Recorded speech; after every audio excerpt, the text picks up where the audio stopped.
Is it not working? Okay. Good morning, everyone. Welcome to 24/7. My name is Niharika Valia, and I'm with you with the area of ABFM. I hope I'm audible as well as visible.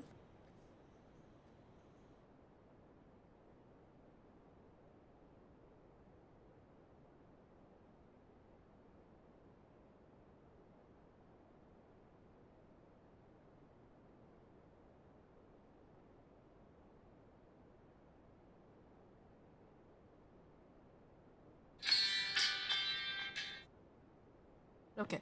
So let's continue. We'll be talking about the topic of staffing further, right? So when we're talking about staffing as a function, how do we study the term staffing there, right? So staffing is basically people. Good morning, ma'am. Staffing is basically defined as something where people are working. We are recruiting people into the organization. We are getting people, retaining them, educating them, basically training them. Not education. Education is a broader term. Training them and developing them to do further things in the organization. So when we talk about this particular topic, we were looking forward towards the MCQs. So here comes the next MCQ. It says training is the process by which dash of the employees is increased. Knowledge, aptitude, skills, and abilities, or all of the above. If people are working, then what will happen?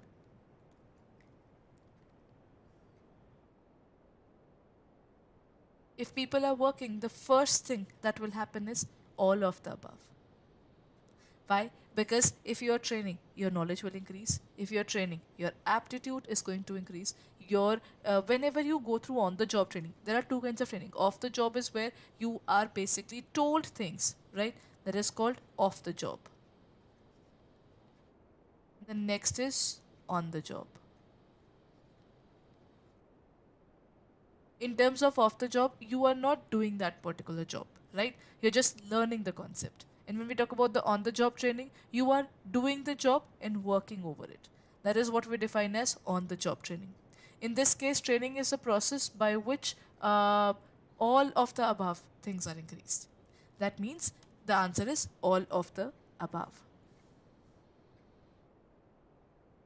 Next question, estimating the manpower needs. See, this is one of the first thing that happens when we do the staffing. Whenever we are staffing, the first thing that happens is that people who are working, we need to find out what kind of people we already possess and what kind of people we're looking forward to. Estimating the manpower requirements includes selection expenses, financial expenses, training expenses, or number and types of persons required. This is an easy question. When we talk about the estimation of the manpower needs, now it is basically the number of people we already possess and number of people it is required. So first of all, now what we do is in terms of estimating the manpower needs, we have two aspects. First is workforce analysis. That means the workforce we already possess and number of people we already required. And what is the workload? Each and every person is working there. Na? So when each and every person is working, how are they working? That is their workload analysis.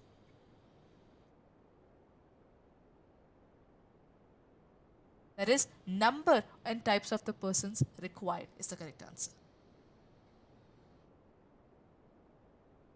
Next point, the question says it is 2 points. One is training is a job oriented and development is career oriented. Then scope of training is broad and that of development is limited. Above, both statements are true, false. Statement 1 is true and statement 2 is false, or statement 1 is false and statement 2 is true. See, training is what? If there's a difference between education, then we have the training, and education, training, and last one is development. Education is based upon one particular thing. That is, education is all about, it's not actually one particular thing. In terms of education, what happens is we are told multiple things. As a student, I learned so many subjects now. That is education. Then, while we started working for the job, what happened was we were trained to do only certain things. That is called training. And then, once we got the training of doing all those things, what happened next? Once I got that training, now I want to look forward towards in my working. That is called development. So, when we look forward to all these things, training is a job oriented and development is career oriented. So, the scope of training is broad and that of development is limited. Is it true?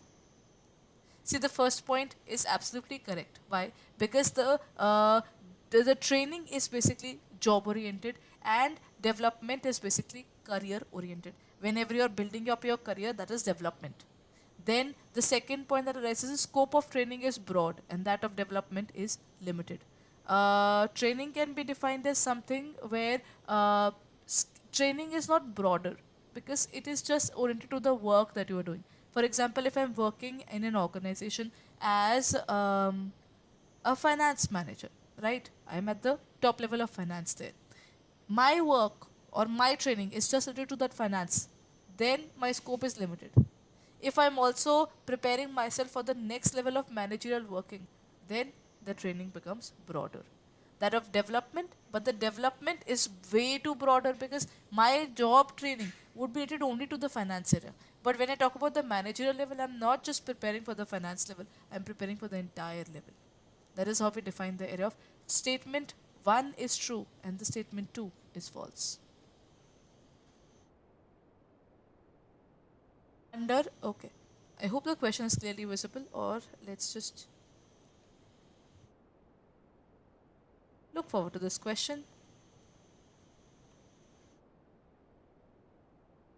Under which training method both the technical institutes and the business organizations jointly impart training to their members? Induction training, apprenticeship training, vestibule training, or internship training?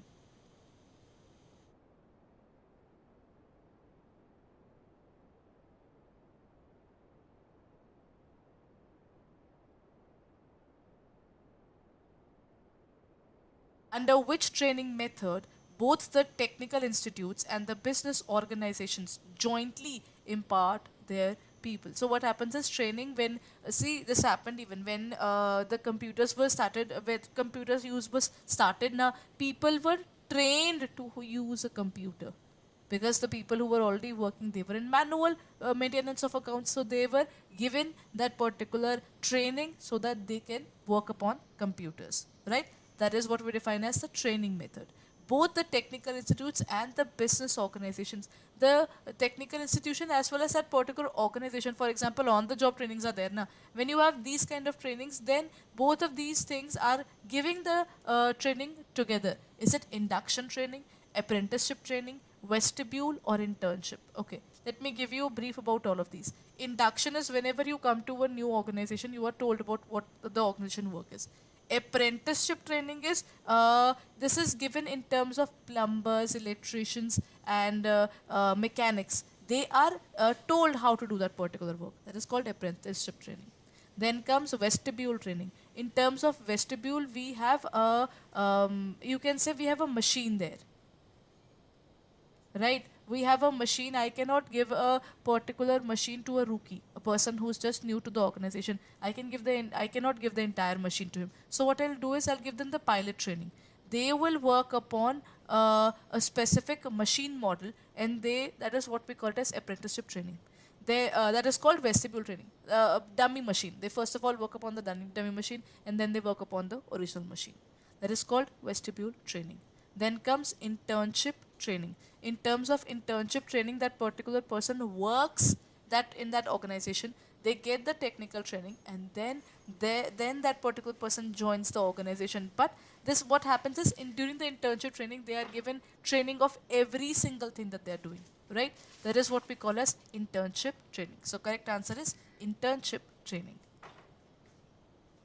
Which of the following steps are essential in the staffing process? Hiring the right kind of people, firing the non performing employees, or developing skills of the employees through training, collective bargaining, or maintaining the employees by creating favorable conditions of work. What are the various codes there? 135, 123, 345, or 234. Which of the following steps are essential in staffing process? When we talk about the staffing process, which particular steps are essential? See, first is hiring the right kind of people. When you hire the right kind of people, they are trainable. They can fit in your organization in a proper way. That's the first level. Then the firing the non performing employees is never a particular criteria to look forward to. First is to get the right people itself. This is not an option which is taken in terms of the staffing process. That is developing the keys of the employees through training. When you find the right people, you will train them. That is the level where the organizations are working. Currently, during the recession period, on the name of cost cutting, they are taking out people. But this is still the problem of the organization itself. Why? Because they were supposed to put the right people to the right job at the right time. That is where they were supposed to look forward to. When you do the overstaffing after a certain period of time, the cost of training new people, the cost of maintaining the old people, basically irritates the organization. Then, in the name of cost cutting, or you can say in the name of economic depression, they are specifying that we are removing people on the basis of performance analysis. But then again, the organization has to own it up first, where they have to develop the people there. And then the last point, maintaining the employees by creating favorable conditions of work. In the process of staffing, it is never about removing people, it's about training them. That is what we study in management there. So when we talk about this entire process, it is based upon the fact that 1, 3, and 5 are there. Collective bargaining is if 2, 3 people come together, and not 2, 3, actually a group of people would come together and say this is how we do the particular task, and this is where we need to get our rights done. We need to get everything for the organization. That is what we define as A. That is 1, 3, and 5. Right? Next question. The managerial function of staffing is most closely related to controlling, leading, marketing, or organizing. If I talk about staffing, staffing is very closely related to what? First of all, we plan things. Then we organize.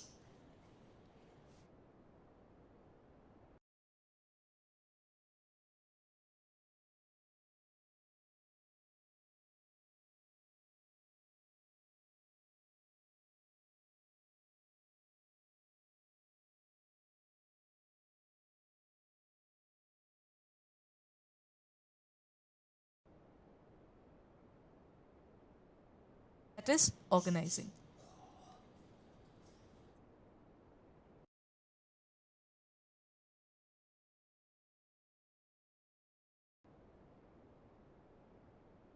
Next point, the staffing function does not include performance appraisal, placement, selection, or span of control.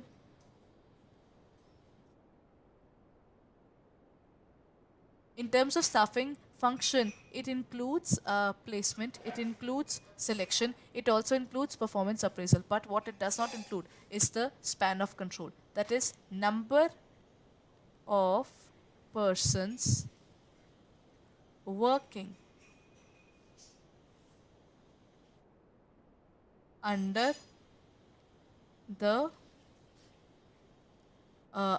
the individual that they're talking about. How many people is he handling? Is called span of control. So span of control is basically a part of organizing. How many people he can handle, number of people that is required under this particular position. That is why the correct answer is span of control. Next question. On the job training does not include. If I talk about on the job training, the training which is given to the people while they are on the job, they're doing that particular job. On the job training does not include job rotation. Job rotation is there. Job rotation means if a particular person is working in the area of accounting, then that particular person can also do the supervisor. The clerks are basically given different tasks. They might be going to the management area. They might be going to the area of the reception area. They might be taking care of the cashier point. They might be doing multiple things. When you are learning the job now, then you are given different jobs so that we can find out which particular job that particular person would be best at. Then is planned progression. Planned progression means every time we are working in an organization, whenever that particular person is learning the work, we will go step by step. That means the first level of responsibility is given to that particular person. Then he gives the, even there are proper examinations for this. Na? For example, if we talk about the promotional examinations, what are those? Those are planned progressions. You are prepared for the next level and then you are upgraded. Then you are prepared for the next level, then you are upgraded. Then we have sensitivity training, and then we have temporary promotion. There's nothing called temporary promotion. This particular term is not used that much in accounting. Okay, in terms of sensitivity training, that is different. Okay, if I talk about this, the concept of temporary promotion is not there, but the correct answer is sensitivity training, because under sensitivity training, what happens is that particular person, for example, I don't know how to drive a car. If I don't know how to drive a car, they will put me into a situation where everything, the situation that we are having would be similar to the actual car driving, and then there would be a sensitivity training. That means I would be sensitized. How can I become more reactive in terms of my training, right? That is how we define it. It is called sensitivity training. Arrange the following stages of staffing in the correct sequence and indicate the code of correct sequence. Performance appraisal, recruitment, training, transfers, selection, induction and orientation. Choose the correct answer from the code given below. 24513, then 12453, 21453 or 42521. Which is the correct answer? What is the correct sequence that indicates the code? First point will always be recruitment. Always remember, it starts from attracting people to work, right? Once we decide what kind of people we are looking forward to, we do the selection portion. First is recruitment, second is selection, and then the next point would be, if you look forward to 2 and 4 here, 2, there's no other point. As you can see in this case, the entire portion is already eliminated. This is the correct answer. First is 2, second is 4, third is 5, induction and orientation. Then is first, performance appraisal. Then we have third, that is transfer. Right? If the particular person is working well in the different department or has more caliber to work in a different department, we will transfer. Or we can also look forward towards promotion as well as transfer. That means the particular person is not only sent to a better position, but also at a different site.